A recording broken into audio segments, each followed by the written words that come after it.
proposer à l'Assemblée de prendre acte de l'installation en qualité de conseiller municipal de M. Claude Dumas, qui je souhaite une nouvelle fois la bienvenue, suivant sur la liste Bolène Espoir lors des dernières élections. Cette question n'appelle donc pas de vote. Il s'agit juste de prendre acte. La question numéro 3, il s'agit du procès-verbal de la séance du 9 juin dernier. Est-ce qu'il y a des questions? S'il n'y a pas de questions, je soumets aux voix. Qui s'abstient? La Ligue du Sud et M. Malapert? Non. Qui est contre? Dossier adopté à la majorité avec M. Malapert. Question numéro 4, il s'agit de la nomination d'un rond-point. M. Racamier, vous avez la parole. Bonsoir à tous. Donc, nous allons créer un rond-point de la France libre à la demande du Souvenir français.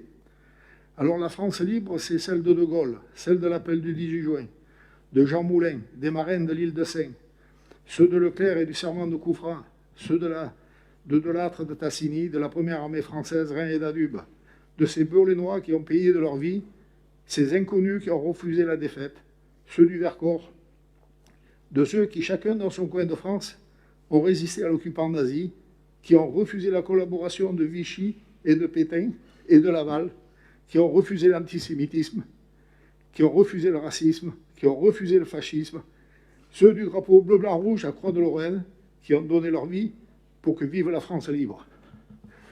Donc je vous propose de créer un rond-point à l'intersection de l'avenue Jean Giono avec la rue Jules Verne et d'autoriser à faire le nécessaire.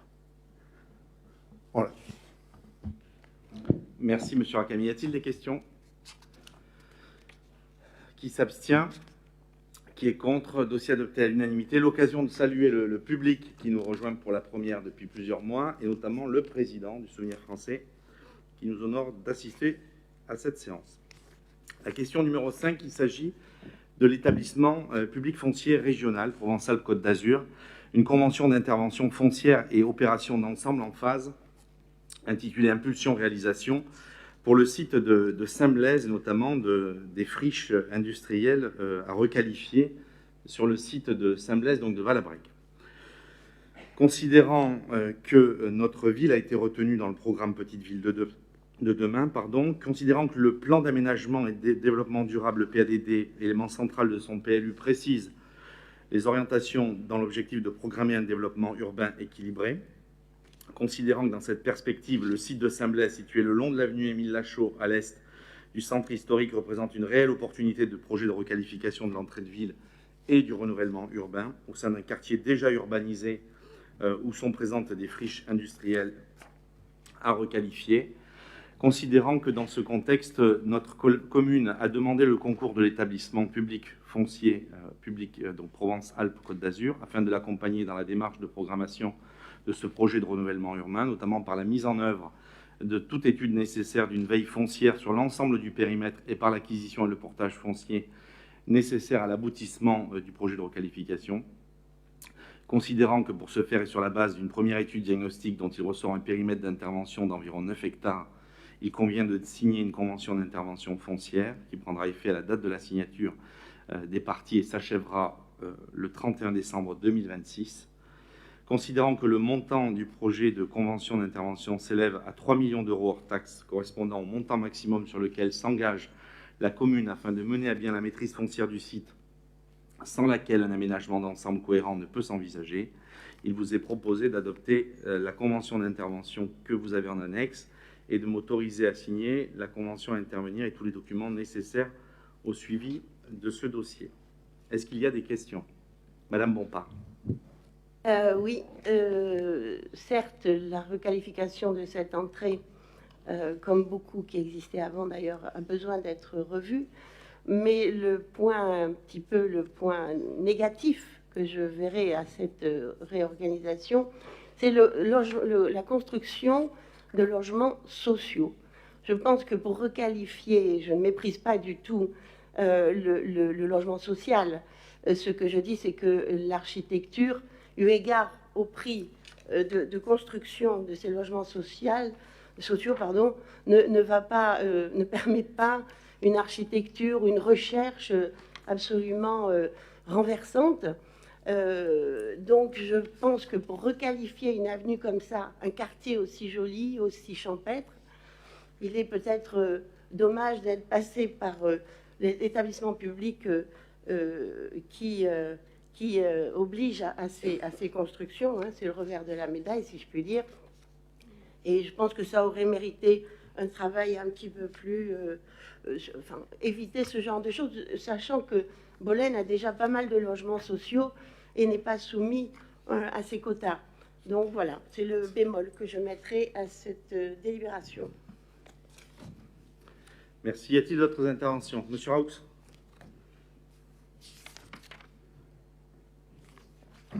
Je voudrais simplement apporter quelques précisions. On s'aperçoit qu'il y a 3,5 hectares qui sont réservés pour 150 logements. Lorsqu'on fait une petite division, on s'aperçoit qu'en fait, les logements seront sur 230 mètres carrés, auxquels il faudra aussi enlever les voies de passage, les parkings et tout ça. Donc ça veut dire qu'on va se retrouver avec de l'habitat sur 150 mètres carrés. Donc je trouve que c'est dommage pour ces logements sociaux qu'on ne puisse pas avoir une qualité autre qui permettrait d'avoir un espace un peu plus intéressant. Ensuite, je voudrais dire que 150 logements, c'est 600 personnes, c'est 600 véhicules qui vont débouler sur la route de Saint-Blaise qui est déjà fortement chargée, comme vous pouvez le constater. Le matin, la journée, même le soir, c'est 2 files pratiquement ininterrompues, donc 600 véhicules de plus jour qui vont passer par là. Donc je pense qu'un aménagement sera aussi prévu dans ce sens-là. Je voudrais aussi rappeler que vous avez un bois naturel dans la zone BN là, qui apparaît sur les plans, là, qui est en pleine zone rouge. Donc je ne sais pas quel sera le projet dans cette zone. Donc là, il faudra être aussi très attentif à ce sujet. Et ensuite, ça serait, pour faire un peu d'humour, on s'aperçoit que quand on avait lancé les logements à Saint-Ariès, où on avait prévu 120, 130 maisons, il y a eu un tollé général dans Bolène, appel aux tribunaux pour faire capoter un projet, puisque ça allait dénaturer Saint-Ariès, qui est un joli quartier et tout. Là, Saint-Blaise aussi est un joli quartier. Et là, donc, 140 maisons, ça ne dénaturera rien, tout sera bien. Donc, effectivement, on a toujours 2 approches différentes sur le développement de Bolène qui ne correspondent pas à nos idées initiales. Merci. Y a-t-il d'autres interventions? Bon, je vais vous répondre globalement à ce projet-là. D'abord, si nous saisissons l'établissement public foncier régional, c'est que, et vous devez vous en douter, puisque quand vous êtes parti, l'état des finances était quand même très dégradé. Nous n'avons pas les finances pour pouvoir porter le projet seul. Et c'est bien parce que nous ne pouvons pas le porter seul que nous faisons appel à l'établissement public foncier régional qui va acquérir pour le compte de la collectivité dans le cadre d'une convention et restituer à la demande de la collectivité selon des échéanciers bien précis, de façon à ne pas alourdir la dette, qui est colossale à Bolène, on le sait, mais surtout de faire en sorte de le faire de manière harmonieuse, sans venir dénaturer à une seule opération sur un seul exercice budgétaire d'un montant qu'on vient de faire. Ça, c'est le premier point. Le deuxième point, c'est que l'établissement public foncier régional n'intervient que dès lors qu'il peut intervenir dans une zone à revaloriser, à requalifier, d'autant plus avec les décisions gouvernementales de la zéro artificialisation nette, c'est-à-dire le fait de ne pas augmenter l'artificialisation des sols, mais d'utiliser les friches déjà existantes. C'est pour ça qu'il y a cette opération du site de Valabrègue, mais il y a aussi l'opération du quartier Gare avec le site de Valuy, qui est intéressant. Et il y aura demain la revalorisation de tout le foncier existant en centre-ville, notamment l'ancien hôpital de Bolène, qui méritera, dans une 3e opération, et l'établissement public foncier régional, de requalifier tout le centre historique de la ville. La première étape est donc celle-ci, pour des raisons purement de calendrier par rapport aux propriétaires fonciers et de la volonté de lancer ce projet. Un groupe, d'ailleurs, de Bolénois amoureux du patrimoine travaille à ce sujet. D'ailleurs, pour un, il était l'ancien adjoint aux finances de votre équipe, M. Raoux, qui travaille sur cette revalorisation du site de Valabrègue. La question qui s'est posée, d'abord, c'est la préservation du milieu naturel. Alors, vous faites bien de le souligner.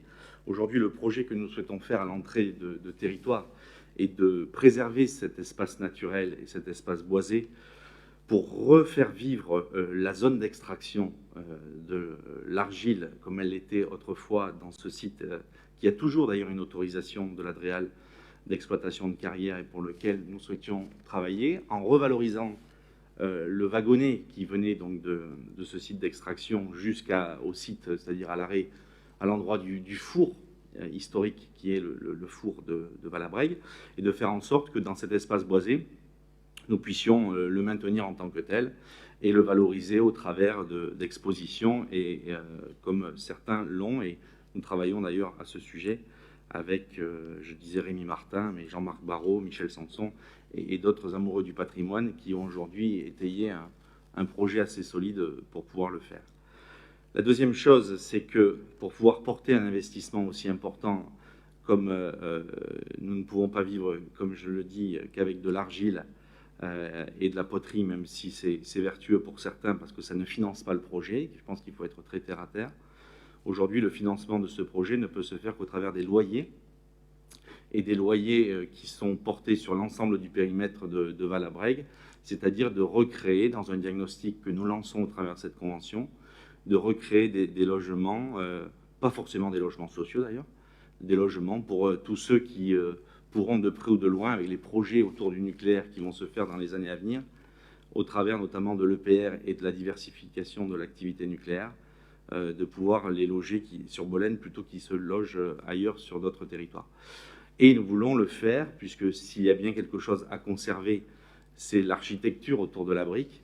Nous souhaitons le faire, et pour cela, nous attachons de cet établissement public foncier régional de faire une étude, à la fois sur certains sols, parce que je pense qu'il y a certains sols qui sont pollués, on ne découvre rien là-dessus, mais il est important quand même de venir le préciser, par l'activité du passé, et de faire en sorte de revaloriser la brique au travers d'une infrastructure, d'une architecture, qui remettre la brique réfractaire dans cette architecture, pour faire en sorte que si demain le projet venait à changer un peu l'architecture globale, puisqu'on ne pourra pas tout conserver, mais qu'au moins il y ait des restes de l'activité qu'elle puisse y aller. Donc la Convention vient simplement préciser que du rond-point de l'espace Jean Valverde jusqu'à la route du Chaux, nous puissions sur la partie nord de l'avenue Émile Lachaud faire une veille foncière de l'ancienne maison de Reynaud de la Gardette jusqu'à le site qui est encore les bureaux de Valabrègue, et nous puissions être attentifs à ce qui s'y passe pour pouvoir faire à la fois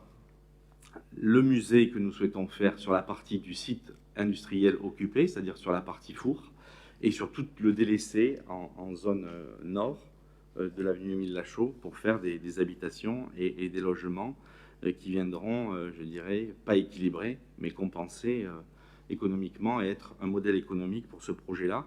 Sans ces logements et sans l'établissement public foncier régional, je crains que nous n'aurions pas pu le porter en tant que tel, vu la lourdeur financière du projet. Donc voilà pour ça, et je pense qu'il est un peu prématuré de parler du... C'est pas un avant-projet, c'est simplement une convention. Ce projet-là, il est passé en conseil d'administration de l'établissement public foncier régional en juin. Il doit être soumis pour aller plus loin à notre Assemblée, et je pense que très rapidement, il reviendra pour nous préciser un peu les contours d'intervention et surtout la faisabilité et, je dirais, l'avant-projet, de savoir ce qu'il est possible et réalisable. Ce ne sont que des fourchettes qui ont été inscrites dans la Convention, ce n'est pas des données effectives.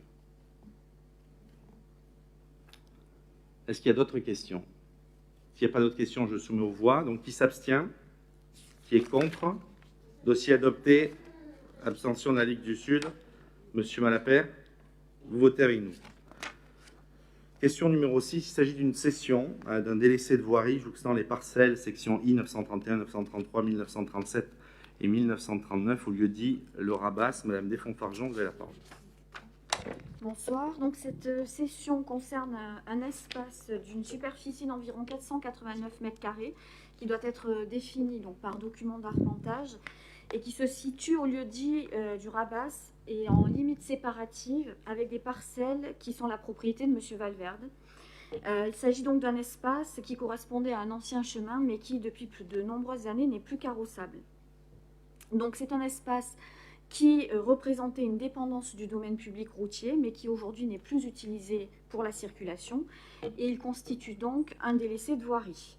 Pour les délaissés de voirie, il existe un déclassement de fait, ce qui dispense le conseil municipal de procéder à une enquête publique préalable au déclassement et donc de procéder automatiquement à son déclassement.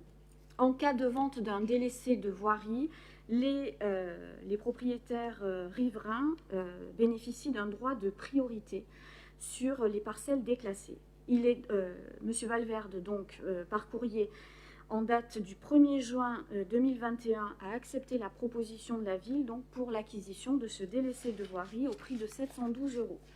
Il est donc proposé à l'Assemblée de constater la désaffectation de cet espace en nature de délaissé de voirie, de constater son déclassement de fait du domaine public et de céder ce délaissé de voirie d'une superficie de 489 m² à définir par document d'arpentage, donc au profit de M. Anthony Valverde et au prix de 712 €. Les frais relatifs à la rédaction de l'acte notarié seront à la charge de l'acquéreur. Il convient également d'autoriser le maire ou son représentant à signer l'acte authentique à intervenir et tous les documents nécessaires au suivi de ce dossier. Merci madame. Y a-t-il des questions? S'il n'y a pas de questions, je soumets aux voix. Qui s'abstient? Qui est contre? Dossier adopté à l'unanimité.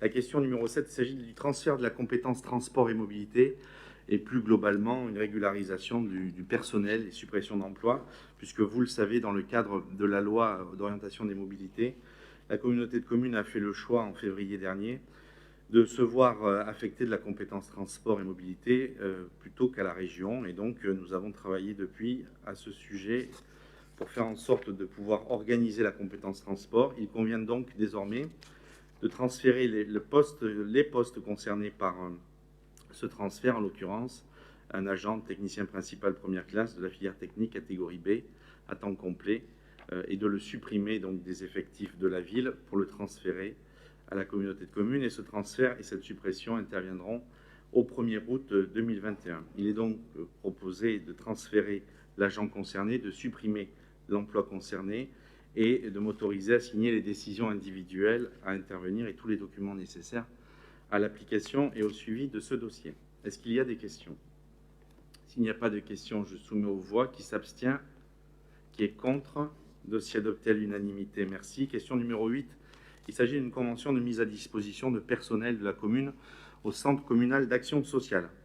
Considérant les dispositions qui visent le service espace de vie sociale qui assure des compétences en lien avec le Centre communal d'action sociale et le foyer autonomie Alphonse Daudet, considérant qu'il convient d'étudier l'intérêt de transférer ce service en partie auprès du CCAS et le foyer autonomie Daudet, il convient d'autoriser la mise à disposition de Mme Martine Bressy pour assister ces services dans les démarches administratives sociales. Cette mise à disposition est prévue pour une durée de 5 mois, soit du 1er août au 31 décembre 2021, et donnera lieu à remboursement. Il vous est donc proposé d'adopter cette convention de mise à disposition de cet agent, que cette mise à disposition donnera lieu à remboursement, et de m'autoriser à signer la convention de mise à disposition à intervenir et tous les documents nécessaires au suivi de ce dossier. Est-ce qu'il y a des questions?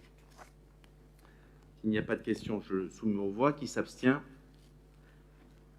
La Ligue du Sud. Qui est contre? Dossier adopté à la majorité avec M. Malapert. Question numéro 9. Il s'agit d'une convention de mise à disposition de personnel du Centre communal d'action sociale de Bolène à la commune de Bolène, donc dans l'autre sens, considérant que le règlement général sur la protection des données est entré en vigueur en mai 2018 dans tous les pays de l'Union européenne, qui s'applique à toutes les collectivités et impose la désignation d'un délégué à la protection des données. Il convient d'accepter la mise à disposition à temps complet de M. Pascal Robert auprès de la ville de Bolène pour assurer cette mission. Cette mise à disposition pour une durée de 12 mois, soit du 1er août 2021 au 31 juillet 2022, et donnera lieu à remboursement. Il est proposé à l'Assemblée d'adopter la convention de mise à disposition avec cet agent. Cette mise à disposition donnera lieu à remboursement, et de m'autoriser à signer la convention de mise à disposition, à intervenir et tous les documents nécessaires au suivi de ce dossier. Est-ce qu'il y a des questions? S'il n'y a pas de questions, je mets aux voix. Qui s'abstient? La Ligue du Sud. Qui est contre? Dossier adopté à la majorité avec M. Malapert. La question numéro 10, il s'agit de recrutement d'agents en contrat d'accompagnement dans l'emploi, ce qu'ils en appellent les parcours PEC, emploi compétences. Je souhaite donc vous dire que ce dispositif a pour objet de faciliter l'insertion professionnelle des personnes sans emploi rencontrant des difficultés sociales et professionnelles d'accès à l'emploi. Ce type de recrutement ouvre droit à une aide financière en pourcentage du taux brut du salaire minimum de croissance, donc le SMIC par heure travaillée. Pour les PEC, l'aide est calculée sur une durée hebdomadaire de 20 à 30 heures lorsque le CAE est conclu avec un jeune ou un résident des quartiers prioritaires de la ville ou d'une zone de revitalisation rurale. Les taux de prise en charge sont inchangés. L'aide aux employeurs signés reste calculée sur la base d'un 20 heures par semaine. Le taux demeure égal à 60% pour les adultes allocataires du RSA. Le taux de 45% est désormais réservé aux personnes handicapées de 31 ans ou plus. Pour les autres publics, l'aide de l'État est fixée à 30% du SMIC horaire avec une prise en charge limitée à 6 mois pour la convention initiale et pour chaque prolongation accordée. Je vous propose donc que notre collectivité puisse avoir recours au recrutement à hauteur de 10 postes maximum pour une durée de 6 mois minimum, 24 mois maximum, sauf exception, à temps complet ou à temps partiel. La rémunération sera calculée sur la base du SMIC horaire au prorata du nombre d'heures mensuelles effectuées. Il vous est donc proposé d'approuver la possibilité d'avoir recours au recrutement, de dire que les fonds nécessaires seront prélevés sur le budget de l'exercice en cours aux natures et fonctions prévues à cet effet, et enfin de m'autoriser à mettre en œuvre l'ensemble des démarches nécessaires pour ce recrutement et de signer les actes correspondants et documents nécessaires au suivi de ce dossier. Est-ce qu'il y a des questions? Monsieur Malapert, vous avez la parole. Merci, monsieur le maire. Je voulais juste savoir à quel poste sont proposés ces emplois. C'est jardinage, C'est ça, au service technique. Service technique? Oui, espace vert. D'accord, merci. Est-ce qu'il y a d'autres questions? Qui s'abstient? Qui est contre? Dossier adopté à l'unanimité. Je vous remercie. La question numéro 11, c'est la modification du tableau théorique des effectifs qui va être en lien donc, avec la décision modificative que je vous proposerai à la fin de cette séance, en lien avec la décision du transfert de la maison de la petite enfance à la ville et la nécessité d'adapter le tableau des effectifs du personnel aux besoins de la ville. Il convient de procéder aux modifications donc, suivantes. Les agents de maîtrise principale, adjointe technique principale deuxième classe et adjointe technique, les 9 postes de création sont donc liés au transfert du personnel de la maison de la petite enfance, titulaire et contractuel. Et sur la filière médico-sociale, les 16 postes, donc médecins de première classe, infirmières en soins généraux, puéricultrices hors classe, puéricultrice classe normale, auxiliaire de puériculture principale première classe, auxiliaire de puériculture principale deuxième classe, sont liés, donc les 8 catégories C sont liées aussi au transfert du personnel de la maison de la petite enfance. Il y a sur la filière médico-sociale un éducateur de jeunes enfants deuxième classe. Ces 2 postes sont liés aussi au transfert de la maison de la petite enfance. Et enfin, sur la filière animation, les 2 postes, animateur principal première classe ou animateur principal deuxième classe ou animateur catégorie B, une création, il s'agit d'un recrutement au service jeunesse, et l'animateur principal deuxième classe à temps non complet 21 heures hebdomadaires, il s'agit de la mutualisation du relais d'assistant maternel avec la communauté de communes. Voilà les explications à l'ensemble de cette modification du tableau des effectifs. Il vous est proposé de donner votre accord sur les propositions de modifier le tableau des effectifs en conséquence, de dire que les fonds seront prélevés sur le budget de l'exercice en cours et de m'autoriser à signer tous les documents nécessaires au suivi de ce dossier. Est-ce qu'il y a des questions? S'il n'y a pas de questions, je soumets aux voix. Qui s'abstient? La Ligue du Sud. Qui est contre? Dossier adopté à la majorité avec M. Malapert. La question numéro 12, il s'agit du rapport annuel sur le prix et la qualité du service d'assainissement collectif pour l'année 2020. Considérant que ce rapport annuel doit, dès sa communication, mis à l'ordre du jour de la plus proche réunion de l'Assemblée délibérante, considérant que pour l'année 2020, ce rapport comprend une présentation générale du service, des indicateurs techniques, des indicateurs financiers, il est précisé que la Commission consultative des services publics locaux s'est réunie le 18 juin 2021 pour examiner ce rapport. Il est proposé à l'Assemblée de prendre acte du rapport annuel sur le prix et la qualité du service d'assainissement collectif. Est-ce qu'il y a des questions? Monsieur Morand. Votre micro.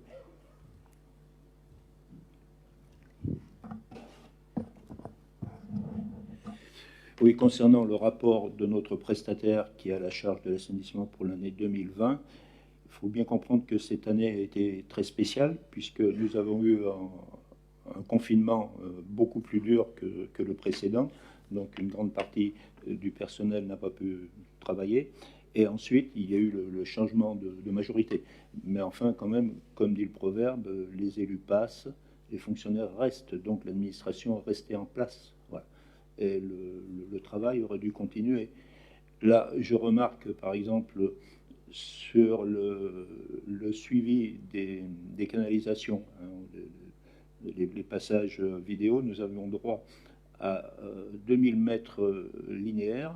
L'année passée, nous avions un peu dépassé ces 2000 mètres. Cette année, rien n'a été fait. Pareil pour le curage. Nous avons droit à 12 km. Seulement 5 ont été faits, c'est-à-dire un peu moins de la moitié. Alors, vous savez qu'un entretien préventif régulier limite les dysfonctionnements à venir. Voilà ce que je veux dire. Sinon, on constate que les installations sont en bon état. Hein. Il y a une petite, que j'ai noté sur la station de la Martinière, une petite non-conformité. C'est un prélèvement qui a été fait, disons, au mauvais moment, en période pluviale, ce qui modifie les critères d'analyse, mais dans l'ensemble, je crois que tout est bon. Il faut dire aussi qu'on a eu une année qui a été moins pluvieuse que la moyenne, ce qui explique aussi que les débordements restent dans les tolérances acceptées. Bien, voilà. Oui, page 8, on nous parle d'une offre, ils appellent ça City Watch. Donc ça consiste, ça veut dire surveillance de la ville, je pense. C'est un programme de recherche de la charge virale dans les eaux usées en entrée de station, ce qui permet aux autorités d'anticiper les mesures sanitaires pour éviter de nouvelles contaminations. Voilà. Est-ce que vous pensez répondre à cette offre? Alors, d'abord, je vais répondre. C'est pas parce qu'en 2020, il y a eu moins d'activité qu'il n'y a pas eu plus de consommation, puisqu'au contraire, on remarque dans ce rapport d'assainissement qui est complètement assujetti à l'eau potable, puisque vous le savez que c'est la goutte d'eau du robinet produite qui fait qu'il y a une facturation d'assainissement, et c'est bien par rapport aux chiffres de l'eau potable que la facture d'assainissement est produite. Donc, en ce qui concerne l'année 2020, paradoxalement à ce que vous venez de dire, il y a eu plus d'activité que les années auparavant, puisque les personnes, et notamment les Bolénois, étaient plus présents chez eux et ont plus consommé. Et ce rapport, d'ailleurs, je ne sais pas comment vous l'avez lu, mais ce rapport montre qu'il y a plus de production d'eau potable, donc une facturation plus importante, puisqu'il y a eu plus d'eau consommée dans les ménages bolénois que les autres années, en ce qui concerne donc la production d'eau potable, donc la facturation avec la surtaxe d'assainissement. En ce qui concerne la charge virale, je dirais que, quelle que soit la position que nous prenions, de toute façon, il y a eu réquisition des agences régionales de santé, pas qu'à Bolène, mais partout en France, sur le fait de pouvoir mesurer la viralité en sortie de stations d'épuration, et d'ailleurs en entrée, notamment sur les entrées de stations d'épuration, et plus loin sur les exutoires, c'est-à-dire sur les boues de compostage, sur les matières sèches. En ce qui concerne le contrôle, vous avez raison de dire, et le délégataire Suez nous a dit qu'il n'avait pas les moyens nécessaires pour pouvoir le faire, mais que comme dans le contrat de délégation, le contrôle du linéaire de conduite se faisait sur la totalité du contrat, il nous assurait que ce qui n'avait pas pu être fait en 2020 serait donc fait, et ce qui est écrit dans le contrat, puisque vous avez raison de dire que et les curages et les contrôles caméra sur les linéaires pour prévoir justement les défaillances sur les linéaires de réseau n'ont pas été faits à la hauteur de ce qu'ils avaient été mis dans les engagements.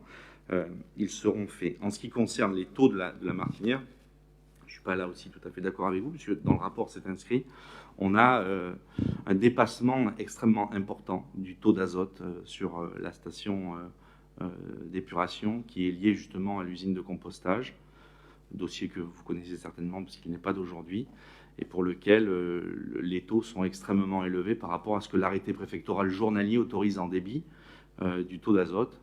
Et donc, par conséquent, nous avons demandé soit à l'ouvrage de l'usine de compostage de Mondragon de réguler le débit, c'est-à-dire de mettre des bacs tampons qui permettraient de faire passer pile le débit qui est mis dans l'arrêté préfectoral, soit de faire en sorte que l'arrêté préfectoral, s'il ne reflète plus la réalité de l'activité à la fois sur la ZAND de Mondragon et sur l'usine de compostage avec les nouvelles industries qui se sont installées, alors de reprendre l'arrêté préfectoral. Voilà ce sur quoi nous nous sommes posés et nous avons regardé sur ce rapport-là de l'année donc de 2020. Est-ce qu'il y a d'autres questions? Nous prenons acte et ce n'est pas soumis au vote. Question numéro 13, il s'agit de l'utilisation des installations sportives communales par les collèges. Monsieur l'adjoint au sport, Christian Ozas, vous avez la parole. Bonsoir. Donc la question 13 concerne l'utilisation des installations sportives communales par les collèges Henri Boudon, Paul et Luard. Ça concerne donc le renouvellement des conventions. En effet, ces deux conventions donc, arrivent à échéance donc, le 1er septembre 2021.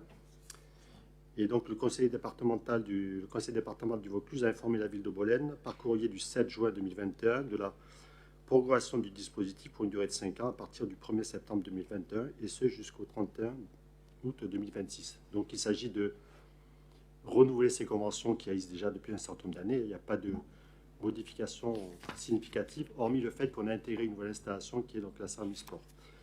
Ces conventions déterminent les obligations des 3 parties notamment. Pour le département, contribution financière pour la mise à disposition des équipements communaux en application des tarifs forfaitaires qui sont décrits donc dans les annexes. La participation financière sera calculée au prorata du temps réel d'utilisation des équipements sportifs donc, par les collèges.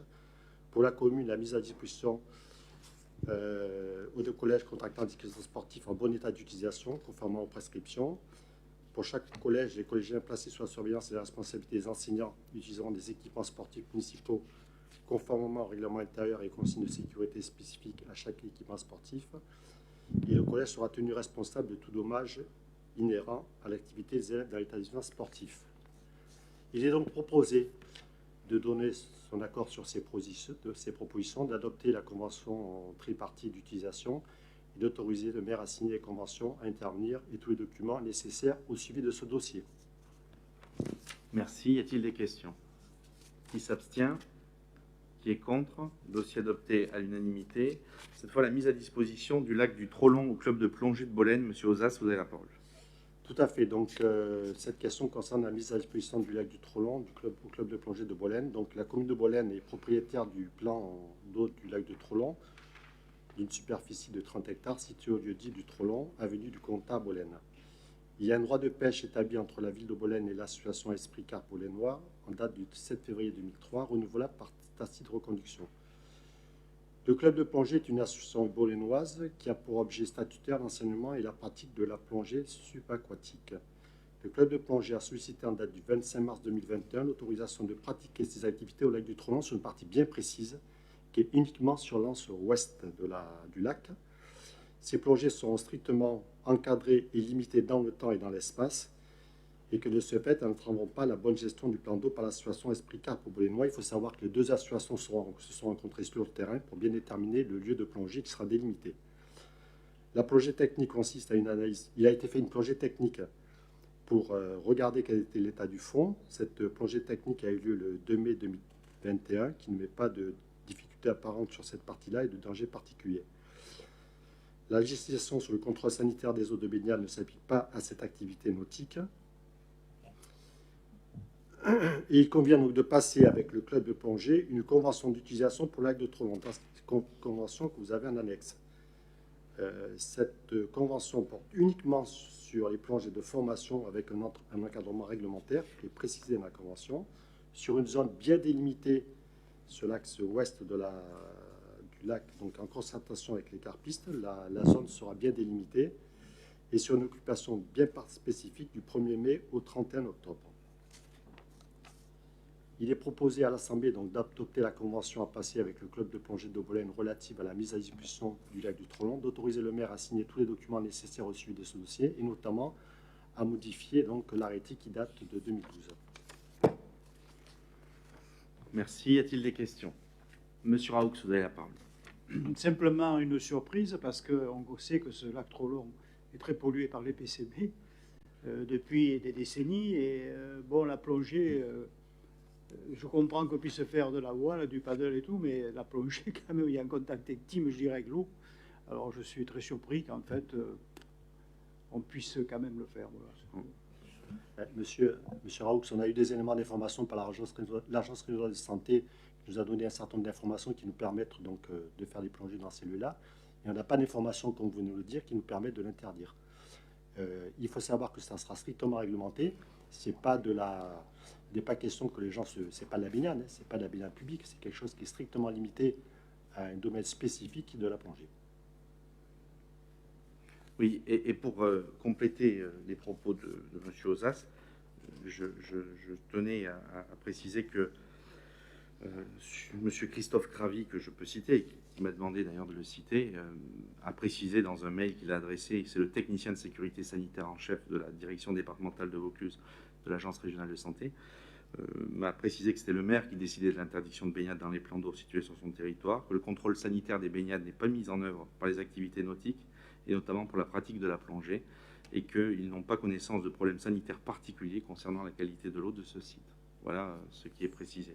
La crainte que j'avais, M. Raoult, vous faites bien de le préciser, c'est surtout qu'il n'y ait pas d'objet qui puisse retenir au fond un plongeur qui voudrait remonter ou qui serait coincé par une barre de fer, par tout objet qui serait au fond. Donc la plongée qui a été faite de contrôle a permis de dire qu'il n'y avait absolument rien au fond qui est contre-indiqué la pratique de la plongée. Voilà. S'il n'y a pas d'autres questions, qui s'abstient? Vous avez une question, Monsieur Morin. Allez-y, votre micro, pardon. Compléter ce qui a été dit tout à l'heure, si vous le permettez, au sujet du rapport du délégataire. Sur quoi? Sur l'assainissement, vous êtes encore... Non, sur les stations d'épuration. Vous avez confondu la croisière, vous avez confondu les deux stations, en fait. La conformité par paramètre de la STEP de la croisière, contrairement à ce que vous avez dit, elle est excellente sur tous les paramètres. Par contre, et c'est ce que je vous ai dit, c'est là où vous m'avez accusé de m'être trompé, sur le DB05, il y a bien une non-conformité sur la martinière. Voilà. Et sur la page suivante, je ne sais pas si j'arrive à y retrouver, l'explication. Voilà. En effet, un bilan 24 heures a eu lieu lors d'un événement pluvieux important qui a généré un déversement en tête de station. Dans ce cas particulier, la règle de calcul appliquée par les services de l'État est d'ajouter la pollution déversée en tête de station à la pollution rejetée après traitement. Vous voyez, un prélèvement qui s'est fait au mauvais moment. Tout simplement, c'est ce que j'ai dit. Quant à la croisière, moi je croyais qu'il n'y avait plus de problème d'azote depuis qu'on a raccordé la station de Bollène-Écluse qu'on a supprimée et qui nous amène beaucoup de carbone, quoi. Alors qu'avant, cette station avait été conçue vraiment surdimensionnée. Voilà. Très bien. Y a-t-il d'autres interventions sur le lac du Trollon? Quand j'ai parlé de difficultés en 2020, je parlais bien entendu de difficultés de personnel pour le prestataire qui a dû retarder des interventions de maintenance. Je n'ai jamais parlé du fait que l'eau avait été consommée plus ou moins. Vous voyez, là, vous étiez tout à fait hors sujet aussi. Bon. Monsieur Morand, est-ce qu'il y a d'autres interventions sur le lac du Trollon? Si on pouvait prendre la parole au moment de la délibération, ce serait quand même plus approprié. En ce qui concerne les charges personnelles, pour vous répondre plus justement sur le rapport d'assainissement, c'est qu'ils ont délivré une prime Covid à l'ensemble de leurs agents et qu'ils ont répercuté sur le contrat de délégation, comme le contrat le leur permettait. Sur la question 14, est-ce qui s'abstient? Qui est contre? Dossier adopté à l'unanimité. Je vous remercie. Subvention en nature du Baltrap Club de Bollène, Monsieur Ozas. Vu la convention du 21 août 2013 portant mise à disposition de la Compagnie nationale du Rhône au Baltrap de Bollène d'un terrain de 12 500 m² situé sur l'aménagement de Donzère-Mondragon à Bollène, en rive droite du canal de fuite de Donzère-Mondragon. Vu la convention de partenariat du 11 juin 2015 entre la commune de Bollène et le Baltrap de Bollène fixant les objectifs des parties pour l'entretien végétal du site. Considérant que la ville souhaite soutenir ces activités par l'engagement des services municipaux pour des prestations de services, le prix du matériel ou mise à disposition de locaux municipaux, considérant que pour le bon fonctionnement de ces activités, l'association sollicite une subvention nature sous la forme de l'entretien partiel du site et qu'à cet effet, il est nécessaire de renouveler la convention de partenariat qui est jointe en annexe. Il est proposé de donner son accord à ces propositions, d'adopter la convention et d'autoriser le maire à signer tous les documents nécessaires. Merci. Y a-t-il des questions? Qui s'abstient? Qui est contre? Dossier adopté à l'unanimité. Question numéro 16, il s'agit de subventions conditionnelles aux associations d'un complément pour l'exercice 2021. Monsieur Ozas. Oui, en effet, donc c'est un complément de subvention constitutionnelle pour 2 associations. Donc l'association Festival du Cheval qui souhaite organiser donc, le Festival du Cheval le samedi 12 septembre à l'hippodrome de Bolène. Et l'association syndicale d'initiative et d'animation touristique et culturelle qui organise chaque année, durant le mois de juillet et août, la manifestation Les Bouquins. Il est proposé à l'Assemblée donc, de voter 2 nouvelles subventions conditionnelles pour l'année 2021. Pour le Festival du Cheval, donc une subvention de 200 €, et pour le syndicat d'initiative et d'animation touristique et culture, pour les bouquins, donc 200 € également, donc un montant de 400 € au total. Les fonds nécessaires seront prélevés sur le budget d'exercice en cours aux nature et les fonctions prévues à cet effet, d'autoriser le maire à signer tous les documents nécessaires. Merci. Y a-t-il des questions? Qui s'abstient? Qui est contre? Dossier adopté à l'unanimité. Je vous remercie. Question numéro 17. Il s'agit de subventions conditionnelles aux associations. Monsieur Ozas. Oui, donc c'est des subventions conditionnelles liées donc, à la fête de Bolène qui a lieu en ce moment. C'est une délibération qui n'a pas pu passer au conseil municipal précédent et qui passe aujourd'hui. Donc ça concerne donc l'association Baltrap qui a organisé un concours de Baltrap dimanche. L'association de pétanque Bolène qui organise pendant la fête de Vautier donc des concours de pétanque, et l'association Touring Bolène qui organise un spectacle de bâton, donc qui a organisé un spectacle de bâton donc le samedi 3 juillet. Il est proposé à l'Assemblée de donner son accord sur les propositions donc suivantes, donc d'approuver les subventions conditionnelles aux associations dans le cadre donc, de la fête de Bolène pour un montant total de 850 €, donc le Baltrap 250 €, l'association de pétanque 150 €, l'association Touring Bolène 450 €, et d'approuver les modalités de versement telles qu'énumérées préalablement. Les fonds nécessaires seront prélevés sur le budget nécessaires en cours en nature et fonctions prévues à cet effet, et d'autoriser le maire à signer tous les documents nécessaires au suivi de ce dossier. Merci. Merci. Y a-t-il des questions? Monsieur Malapert. Une petite question, pourquoi il y a un décalage de temps pour des opérations qui sont déjà déroulées et on vote que maintenant? On n'a pas pu le prévoir avant? On aurait pu le faire avant. Je l'ai précisé dans le conseil du mois d'avril qu'il manquait 3 subventions liées à la fête qui étaient chaque année prises en même temps. Et donc c'est une coquille dans la prise de délibération que nous reprenons aujourd'hui et qui aurait dû être prise en effet au mois d'avril. Est-ce qu'il y a d'autres questions? Qui s'abstient? Qui est contre? Dossier adopté à l'unanimité. Les questions 18 et 19 concernent la convention ville de Bolène avec la communauté de communes. Pour la question 18, il s'agit de la mise à disposition d'un véhicule Max City concernant le fait que désormais, dans le cadre du nettoyage de la ville, de la salubrité publique, la commune de Bolène a sollicité la CCRLP la mise à disposition provisoire d'un véhicule technique qui appartient à la communauté de communes, qui était utilisé dans le nettoyage des encombrants.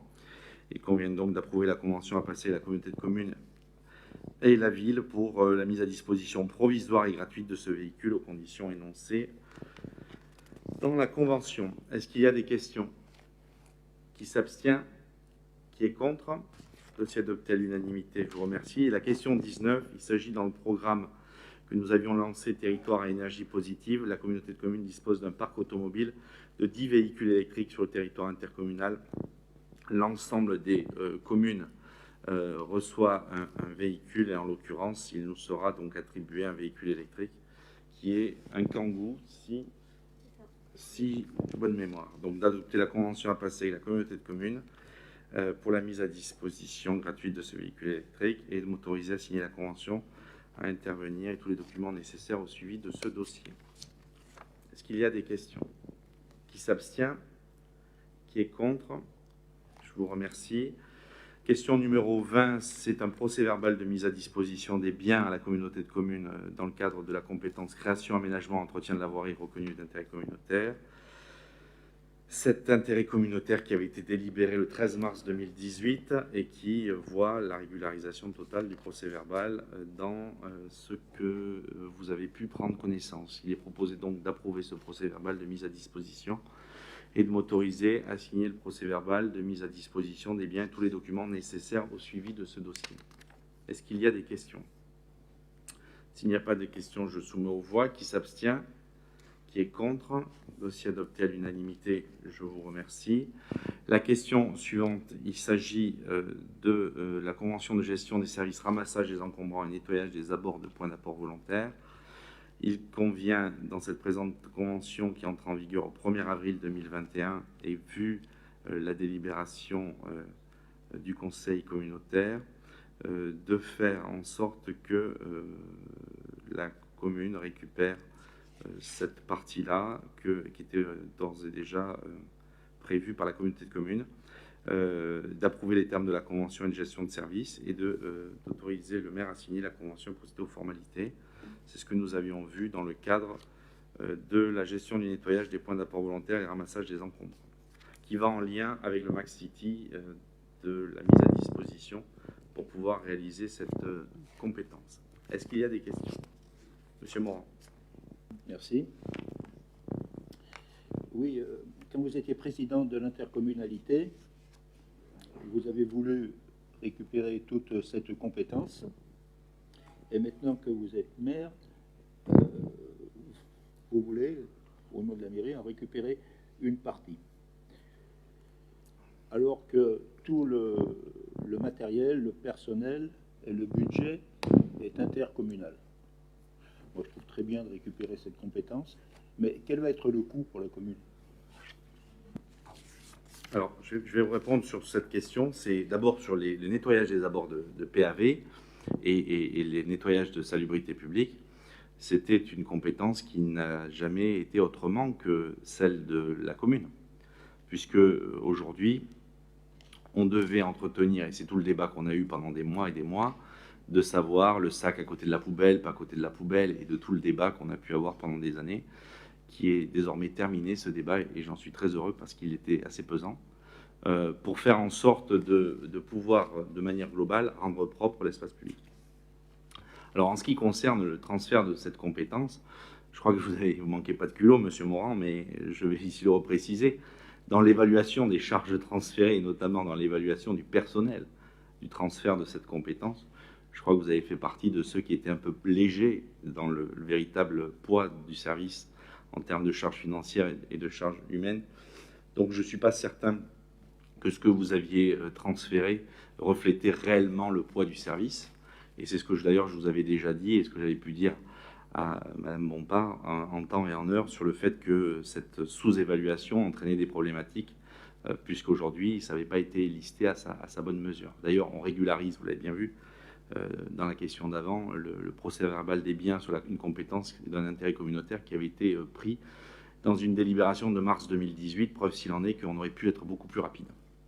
Donc en ce qui concerne cette compétence, le personnel des services techniques qui ne seront pas supérieurs à ceux qui existent aujourd'hui feront l'ensemble des points d'apport volontaires, avec un véhicule qui est fourni gratuitement et mis à disposition par la communauté de communes, ce fameux Max City, et vous avez pu tous en attester, pour faire en sorte de nettoyer les abords des points d'apport volontaires, couplé avec la délégation de Jean-Yves Maréchal à la sécurité, où nous allons déployer des surveillances plus accrues aux abords des PAV, pour faire en sorte, comme le fait d'ailleurs le Var, le département du Var, de surveiller de manière plus sérieuse et en lien avec la police municipale les dépôts sauvages qui ruinent les lundis matins quand tout le monde revient et que certains croient que c'est une déchetterie bis. Aussi vous dire que depuis la mise en place de cet arrêté que vous jetiez un mégot par terre ou un semi-remorque, vous avez une amende de 500 €. Plusieurs contribuables ont d'ailleurs été sanctionnés assez lourdement pour certains sur ce dispositif-là et ne l'ont plus reproduit s'ils avaient l'habitude de le refaire. Voilà. Donc je dirais que c'est une méthode à la fois sur l'arrêté qui permet justement de sanctionner ceux qui jettent leurs poubelles à côté, en lien avec ce nettoyage, parce que, comme je le dis, les habitants n'ont pas à subir le fait de savoir qui c'est qui doit ramasser, si c'est la communauté de communes ou la ville, mais en tout état, le sale attire le sale, il faut ramasser, et de façon à ce que personne n'y remette. Est-ce qu'il y a d'autres questions? Qui s'abstient? Qui est contre? Dossier adopté à l'unanimité, je vous remercie. La question suivante, il s'agit de la gestion du service commun de relais d'assistants maternels Et je laisse la parole à Laetitia Arnaud, qui est vice-présidente de cette délégation à la communauté de communes. Merci, bonsoir.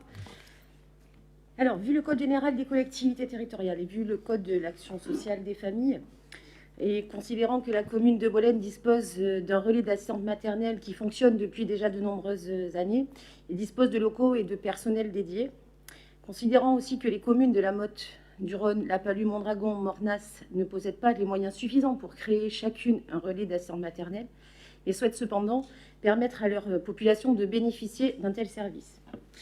La commune de Bolène et les communes précitées ont décidé, donc, dans un esprit d'entraide réciproque de solidarité, de se rapprocher en vue d'étendre le périmètre d'activité du RAM existant au territoire de ces dernières et de partager ce service. Il convient de formaliser ce rapprochement au moyen d'une convention, dite convention constitutive d'une entente intercommunale pour la gestion d'un service commun de relais d'assistante maternelle, définissant et précisant les modalités d'organisation, de fonctionnement de cette entente et de ce service commun, ainsi que le financement de ce dernier. Cette convention prendra effet au 1er septembre 2021 pour une durée de 2 ans, renouvelable par tacite reconduction pour la même durée. Il est donc proposé d'adopter la convention constitutive d'une entente intercommunale pour la gestion d'un service commun de relais d'assistante maternelle à passer avec les communes de la Motte-du-Rhône, La Palue, Mondragon et Mornas, aux conditions citées ci-dessus. Les fonds nécessaires seront prélevés sur le budget d'exercice en cours aux natures et fonctions prévues à cet effet, d'autoriser le maire à signer la convention à intervenir à tous les documents nécessaires au suivi de ce dossier. Merci Madame Arnaud. Ici, il y en a encore qui se posaient des questions de savoir comment réduire les charges sur le territoire. Je crois que cette délibération montre que lorsque la ville-centre et l'intercommunalité travaillent main dans la main, on supprime un service à l'intercommunalité, on laisse fonctionner celui de la commune pour faire en sorte que les charges s'amoindrissent. C'est tout le sens de cette délibération. Nous ferons donc un relais d'assistants maternels sur le territoire. Il n'y en aura plus 2 parce qu'ils étaient inutiles. Est-ce qu'il y a des questions? Qui s'abstient? Qui est la Ligue du Sud? Qui est contre? Dossier adopté à la majorité avec M. Malapert. Question numéro 23, il s'agit du transfert de la maison de la petite enfance, du relais d'assistants maternels et du lieu d'accueil enfants-parents du centre communal d'action sociale. Donc concernant l'ensemble des délibérations, vous avez pu prendre que les activités de la maison de la petite enfance, du relais d'assistants maternels et du lieu d'accueil enfants-parents s'exercent au bénéfice de la petite enfance et que ces dispositifs d'accueil de ce public doivent s'insérer dans une politique de gestion globale et d'ailleurs en partenariat avec la Caisse d'allocation familiale. Considérant que le bâtiment accueillant les activités de la petite enfance, avenue André Rombaud, sur l'emprise foncière cadastrée, propriété du CCS, et tous les contrats liés ainsi que les servitudes attenantes feront l'objet d'un transfert à la ville de Bolène. Considérant que le contrat de prêt bancaire en cours auprès du Crédit Agricole, dont le capital restant dû s'élève à 473 641 € et 30 centimes au 31 décembre 2020, souscrit par le CCS pour la construction de la maison de la petite enfance, sera transféré à la ville, concomitamment au transfert de l'actif correspondant après l'échéance annuelle du 10 septembre qui sera prélevé sur le compte du CCAS. Il convient donc, considérant les ajustements financiers rendus nécessaires par ce transfert et qui seront proposés dans la décision modificative que nous verrons tout à l'heure, d'approuver le transfert des activités de la petite enfance, du relais d'assistants maternels et du lieu d'accueil enfants-parents à compter du 1er septembre 2021, afin de m'autoriser à signer tous les documents nécessaires au suivi de ce dossier. Est-ce qu'il y a des questions? S'il n'y a pas de questions, je soumets aux voix. Qui s'abstient? La Ligue du Sud. Qui est contre? Dossier adopté à la majorité avec M. Malapert. Concernant le personnel communal, la mise en œuvre du régime indemnitaire tenant compte des fonctions, des suggestions, de l'expertise et de l'engagement professionnel pour les cadres d'emploi des puéricultrices, des infirmiers en soins généraux, des éducateurs de jeunes enfants, des conseillers socio-éducatifs, des assistants socio-éducatifs, des auxiliaires de puériculture, des auxiliaires de soins et des agents sociaux, un règlement d'application. Vous l'avez compris, il y a depuis le 13 décembre 2016 la mise en œuvre de ce régime indemnitaire pour les agents de la ville. Le transfert de la maison de la petite enfance, du RAM et de l'accueil enfants-parents nécessite que l'on revoie la copie pour ce personnel-là, et en l'occurrence, c'est un règlement d'application qui s'applique à ce personnel transféré par la délibération précédente. Vous avez l'ensemble des données sur cette modalité de mise en œuvre qui s'appliquera au 1er septembre 2021, date du transfert.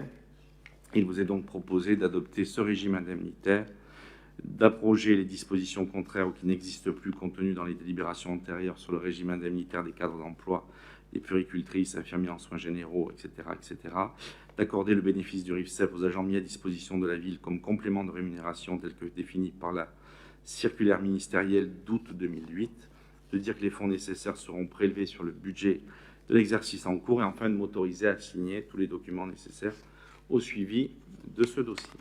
Est-ce qu'il y a des questions? S'il n'y a pas de questions, je me vois qui s'abstient, qui est contre, un dossier adopté à l'unanimité. La question suivante, il s'agit d'une convention constitutive d'un groupement de commandes, l'adhésion au marché de fourniture d'énergie, assistance à maîtrise d'ouvrage.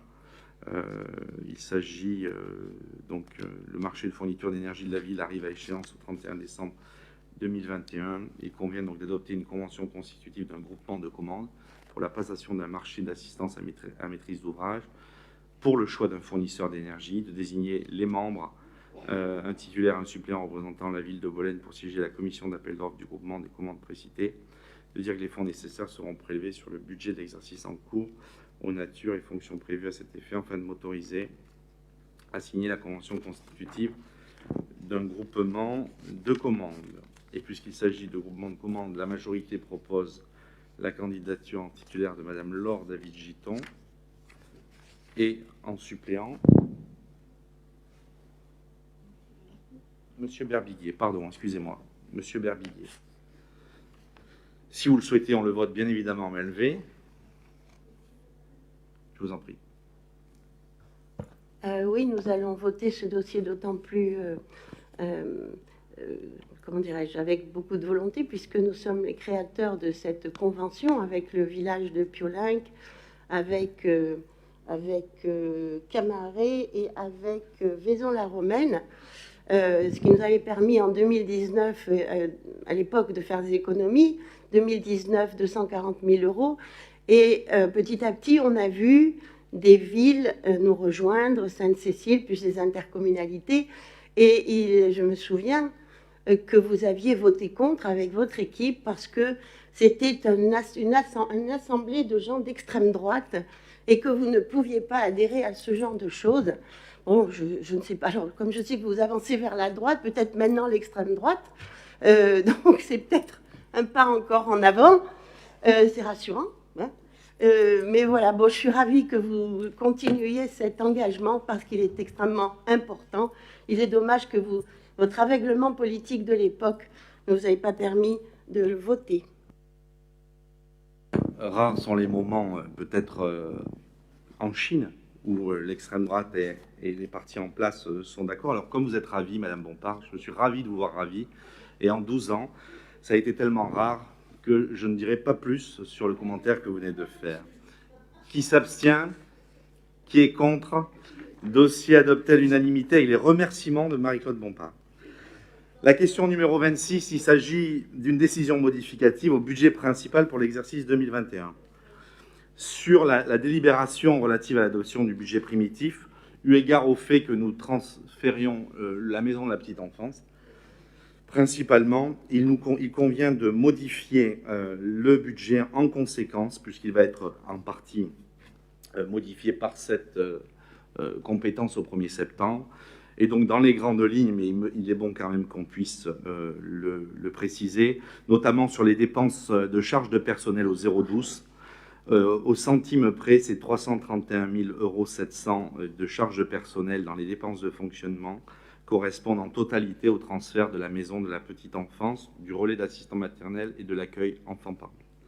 En ce qui concerne les charges à caractère général, elles ont subi une diminution réduite pour la partie mobilité, puisque la compétence est transférée et réinjectée sur un budget lié à la vie associative. Sur les autres charges de gestion courante au chapitre 65, les 193 500 € de diminution sont liées à la subvention que nous n'aurons plus versée au CCAS pour faire fonctionner la maison de la petite enfance. Donc à ce montant-là, la diminution de cette subvention. Enfin, dotation aux amortissements et provisions, c'est ce qui est repris par le produit exceptionnel dans les recettes de fonctionnement, puisque nous avons eu une bonne nouvelle celle de gagner le procès contre Comronde. Et nous attendions moins de produits que ce qui a été fait. Ça donnera l'occasion, Madame Bompard, de reprendre la parole si vous le souhaitez. Par contre, nous observons ce que nous avions prédit sur le chapitre 73. Chapitre 73, où nous avons moins 311 910 €, c'est lié à la baisse voulue par le président de la République sur les impôts de production. On s'attendait, je l'avais dit en débat d'orientation budgétaire, cet impôt de production va baisser. Il est de 311 000 € de recettes en moins sur l'exercice de cette année, et il sera certainement du double ou presque du double sur le budget de l'intercommunalité, preuve s'il en est que notre territoire a une typologie d'impôt qui est assis principalement sur l'impôt de production qui a voulu être repris. Et quand je parle d'impôt de production, c'est la partie découpée de la compensation économique territoriale, c'est-à-dire sur la partie de la CVAE et pas de la CVFE qui est composée que sur la partie intercommunale. Voilà sur ces dépenses ou recettes de fonctionnement. En ce qui concerne l'investissement, aujourd'hui, sur des immobilisations incorporelles, chapitre 20, il s'agit de l'acquisition de logiciels de voirie ou la mise en place de SIG. Sur les immobilisations corporelles au chapitre 21, c'est les réorientations, on en parlera très prochainement, sur la nécessité du diagnostic désamiantage du quartier du Moulard. Sur le chapitre 45, sur les dépenses d'investissement, pour hauteur de 112 250 €, il s'agit de l'opération de l'entrée-sortie sur le rond-point des Portes de Provence pour le restaurant Burger King qui s'installe sur notre collectivité. 112 250 € que vous voyez en dépenses, mais que vous voyez de suite en recettes d'investissement au chapitre 45, puisque la société porte la totalité du financement de cet ouvrage. Voilà les grandes lignes de cette décision modificative. Il vous est proposé d'adopter cette décision modificative, principalement due donc au transfert de la maison de la petite enfance, en dépenses et en recettes, aux conditions que je viens de dire, et de modifier le budget principal en conséquence. Est-ce qu'il y a des questions? Qui s'abstient? Qui est abstention de la Ligue du Sud? Qui est contre? Décision modificative adoptée à la majorité avec M. Malapert. Question numéro 27. Il s'agit d'un budget annexe assainissement sur l'exercice 2021, d'une décision modificative globalement liée à la diminution de recettes qui devait être attendue, et sur l'exercice donc 2021, avec les charges à caractère général pour 20 000 €, qu'il s'agit d'une étude qui permettra, et on aura l'occasion d'en discuter au même moment où nous discuterons d'ailleurs du rapport de la CRC sur le syndicat d'eau potable, puisque je crois que nous avons des choses à entendre de la part du RAO à ce sujet, sur les dépenses d'exploitation et sur les dépenses d'investissement, et notamment de la diminution de recettes qui n'était pas attendue. Voilà pour ce qui concerne la décision modificative sur le budget d'assainissement que vous retrouvez, ces 20 000 € qui courent dans tout le tableau et que vous retrouvez à la fin du tableau total.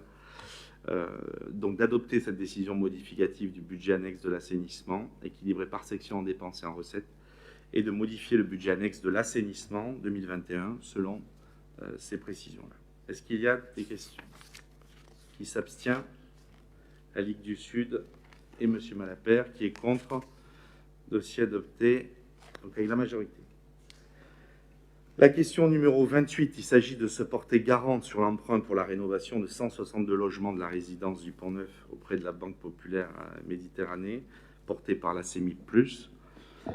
Nous avons donc une délibération qui nous propose d'accorder la garantie de la ville à hauteur de 80% pour le remboursement d'un prêt d'un montant de 4 millions € souscrit par l'emprunteur CEMIP+ auprès de la Banque Populaire Méditerranée, selon les caractéristiques financières et aux charges et conditions qui sont exposées pour la durée totale du prêt, une durée de 240 mois, d'un montant de 4 millions €, d'un taux fixe à 1,15% et d'un montant de l'échéance mensuelle à 19 301,82 €. Et enfin, d'engager la ville pendant toute la durée du prêt à libérer en cas de besoin des ressources suffisantes pour couvrir les charges du prêt. Enfin, de m'autoriser à signer tous les documents nécessaires au suivi de ce dossier. Est-ce qu'il y a des questions? Madame Bompard. Pas vraiment une question, une remarque. Je suis satisfaite que vous poursuiviez.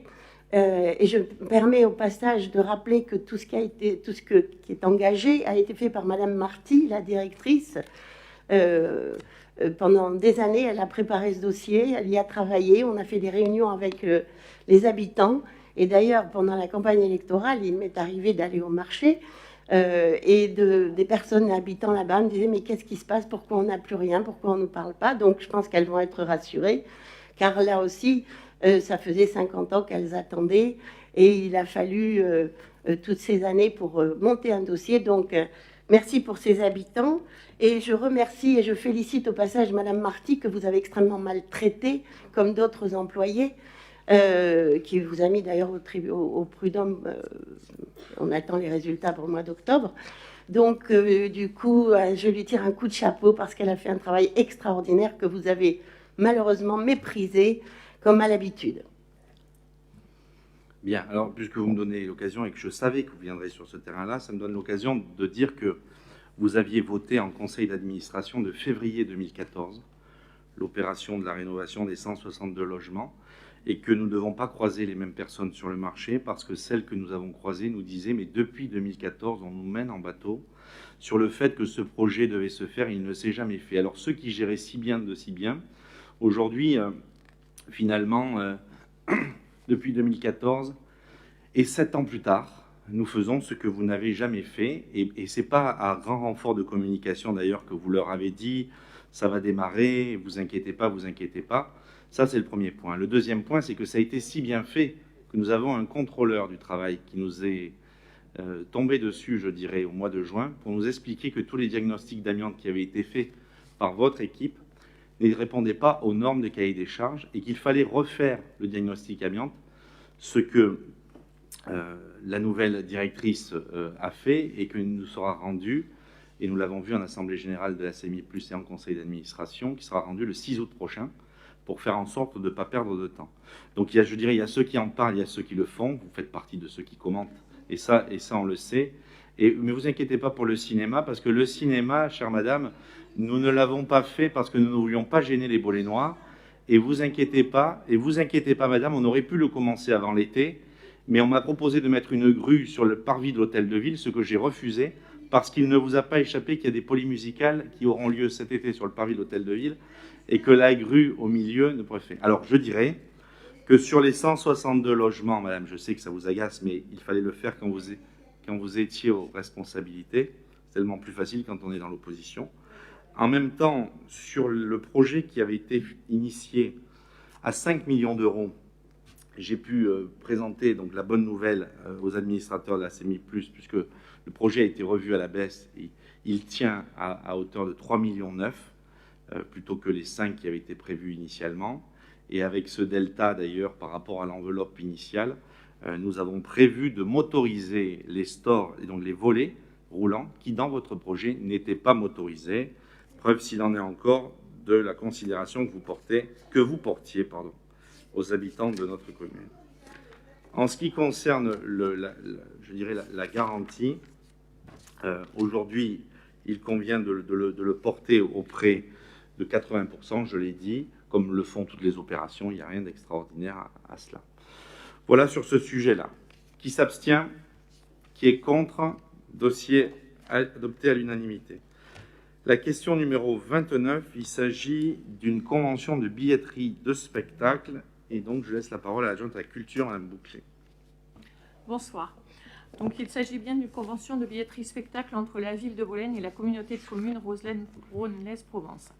Vu le Code général des collectivités territoriales, considérant que la ville de Bollène est organisatrice de spectacles, principalement sur le lieu de la salle de la Cigalière, considérant la possibilité pour les usagers d'acquérir les billets de spectacle en ligne via une solution sécurisée souscrite par la ville de Bollène, considérant qu'il est néanmoins nécessaire d'offrir aux usagers une possibilité d'accéder à la billetterie dans un lieu accessible et dont les plages horaires d'ouverture au public soient les plus étendues, considérant la possibilité d'installer cet espace de vente à titre non exclusif dans les locaux de l'Office de tourisme intercommunal avec un encaissement assuré par les agents de la communauté de communes Rhône-Lez-Provence pour le compte de la ville de Bollène, Considérant leur convention si annexée définissant les modalités de fonctionnement et les rôles impartis tant à la ville de Bollène qu'à la communauté de communes Rhône-Lez-Provence au moyen de son office de tourisme intercommunal. Il est proposé à l'Assemblée d'adopter la convention de billetterie spectacle à passer avec la communauté de communes Rhône-Lez-Provence, d'autoriser le maire à signer la convention, à intervenir et tous les documents nécessaires au suivi de ce dossier. Merci Madame Bouclet. Y a-t-il des questions? Monsieur Malapert. Oui, est-ce que c'est annonciateur de grosses pointures, de spectacles? Parce que là, pour l'instant, on ne voit rien venir.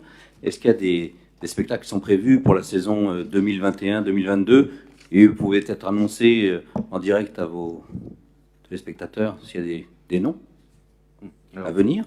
D'abord, cher Monsieur Malapert, nous ne sommes pas dans un spectacle et donc nous annoncerons de manière sage et raisonnable aux habitants, même s'ils nous regardent au travers des réseaux sociaux. Et deuxièmement, Madame Bouclet travaille sur cette programmation, c'est à elle que ça lui revient.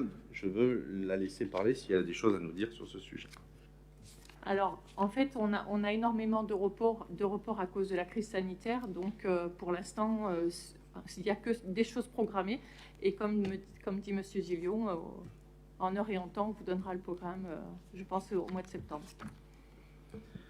Merci. Y a-t-il d'autres questions? Qui s'abstient? Qui est contre? Dossier adopté à l'unanimité. La séance est levée. Le prochain conseil municipal aura lieu le 6 septembre. Il faut signer les documents budgétaires.